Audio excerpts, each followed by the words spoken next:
Right. Mets at the Giants, Chelsea. The Mets are plus 105 on the money line. The Giants are minus 130. Total set at 7. We have Chris Bassett on the hill for the Mets. Logan Webb going for the Giants. So two pretty solid starters here. Bassett has struck out at least 6 in 6 of his last 8 starts. Webb has gone at least 6 innings in 6 of his last 8 starts. Who are you going with here? I was a little shocked to see the Mets as underdogs here. I get that they're on the road against a decent Giants team, but still, we're looking at a Mets team that's one of the best teams in baseball. I think the reason we see this line the way that it is, it's because Chris Bassett really struggled last time out against San Francisco. Gave up 5 earned runs through 6 innings. He did strike out 6, though, which is a little shocking, because usually when guys have bad days, they don't strike out a ton of batters. But I think that's why you see this number the way it is. But looking at the Mets this year, they've been good as underdogs. They have a winning record as underdogs at 3-2. Not a huge sample size because, like I said, they're one of the best teams in baseball. So usually you don't get them as an underdog when it comes to the price. So I think that is the biggest takeaway I see here. Would you be willing to take a risk on the Mets as a great team as underdogs here?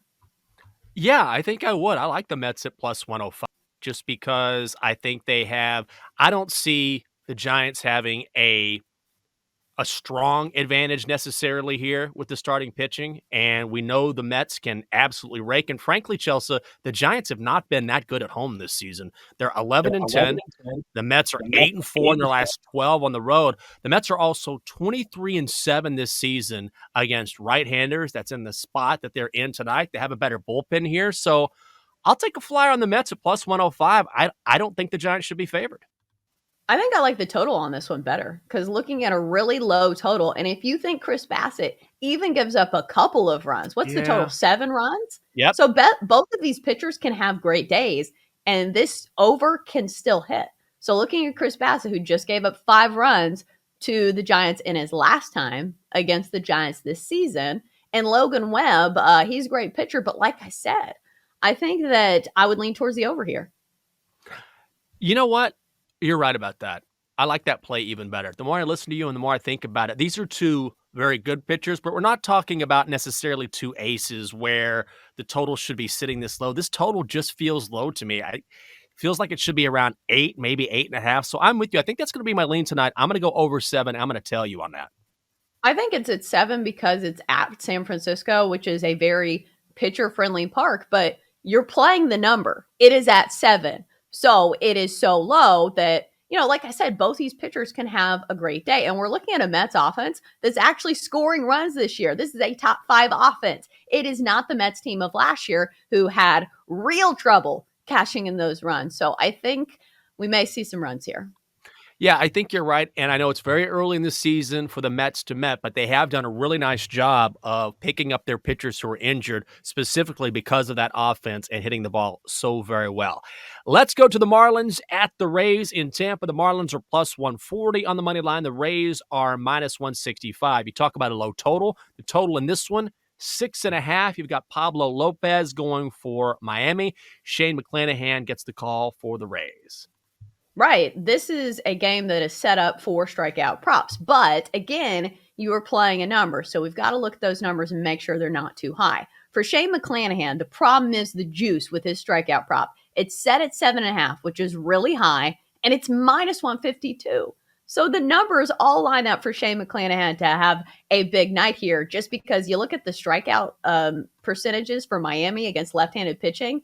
They're striking out over 30% of the time against left-handed pitchers. And Shane McClanahan isn't even your run-of-the-mill average lefty. He is the top of the market. He is one of the premier strikeout pitchers in all of baseball. But again, that number is so high and the juice is so high that I'm probably not going to play it, which sucks. Would you ever play and I don't think you would, but I never know, would you ever play a higher total and lay more juice? Yeah, I mean, I've done it before. It just, strikeout props are finicky because Shane McClanahan can pitch a complete game shutout and still not get this number. In fact, he can throw a no-hitter. Remember, who is it, Reed Detmers, that threw a no-hitter and only struck out 3 batters? So These things are not exactly the same thing because, you can get an inning-ending double play off a ground ball, and a pitcher probably likes that more than a strikeout. I am tempted. I don't think I have the stones to do it, but I'm trying to convince myself to play the under. And normally, and it's juiced to the under bet MGM minus 115, which is a little crazy to me. You would think, all right, the juice has got to be on the over because the total is so low, but it's not. In 4 career starts against the Rays, Lopez has held Tampa to a batting average of less than 200. So he's certainly been in this spot before and has thrived. And McClanahan, you mentioned all his accolades and how good he's been. He's given up just 3 earned runs in his last 19 and a third innings.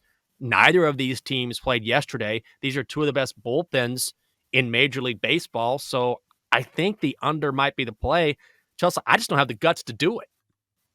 Yeah, I think that's too low of a total for me. I think this is where you play maybe a first 5 inning bet. Let's look at the first 5 total. If you like the first 5 under 3.5, it seems like a low number, but I like that better than the full game because you're not relying on the bullpen here. And plus, both these guys are usually at their best the first couple times through the lineup, especially Shane McClanahan. He's a guy with wipeout, strikeout stuff, and usually it is tougher to hit that type of stuff the first time you see it. Usually these batters can maybe find their footing a little bit the second time through the lineup. So I think if there's a play in this one, first 5 under 3.5 between the Marlins and the Rays. I like that quite a bit. This is a daily tip from BetQL presented by BetMGM. If you want to hear the best segments from our show, either listen for 3 straight hours starting at 6 a.m. in the East, or you can subscribe and follow the podcast, listen to the daily tip in the free Odyssey app, or wherever you get your podcast. Chelsea, let's talk about another game on the schedule tonight, the Red Sox and the White Sox in Chicago. Let me make sure I get the lines for this game. And it looks like we've got the Red Sox at plus 145 on the money line. The White Sox are minus 175. The total is set at 7.5. Nick Pivetta on the hill for Boston, 2-4 this season with a 4.22 ERA. Dylan Cease taking the hill for the Shy Sox. He is 4-1 with a 3 ERA. Pivetta coming off a complete game shutout with 8 strikeouts, but Cease leads the majors this season with 67 Ks. Where are you headed? Well, Dylan Cease's strikeout props have been automatic so far this season, but I think the books have finally caught up because today his strikeout prop is set for over 8.5 for plus 122. That means he has to strike out 9 batters, but guess what? He's hit that number in 3 of his last 4. His strikeout totals over his last 5 games, 9 strikeouts, 11, 8, 11, and 9. So I think you really have to have some stones to play an under on Dylan Cease's strikeout props. But right now, that number, I think, is a touch too high for me to play it. But let's talk about Nick Pivetta for a second, because anytime in baseball, I think you consider the underdog and you try to think, is there a way in which this team can compete?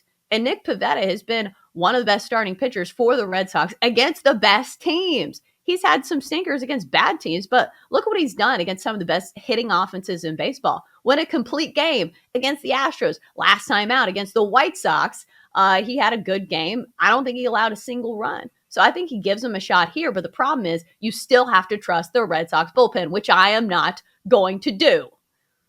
Oh, said that definitively. I am with you. This is not a play that is a lean or a best bet. This is just going to be a personal play. But I love the way Cease is pitching, certainly. And the Red Sox, yes, have hit the ball very well. And we heard over the weekend how Trevor Story finally came alive with those 5 home runs, was incredible against the Mariners. But the Mariners stink this season. It's hard to believe they have been so bad, particularly starting the year with a win total of 84.5. I like Chicago at home behind Cease.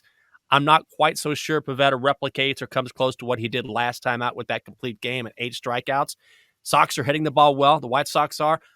I'm going to take a gander at the White Sox run line and go for plus money at plus 115, Chelsea. I think if you do play it, that's probably the way to go, just so you get some plus money on the card. And maybe we see a better effort out of this White Sox team. And like I said, maybe you get the Red Sox bullpen that we've seen for most of the season, and they give up some runs to give you some cushion on that run line.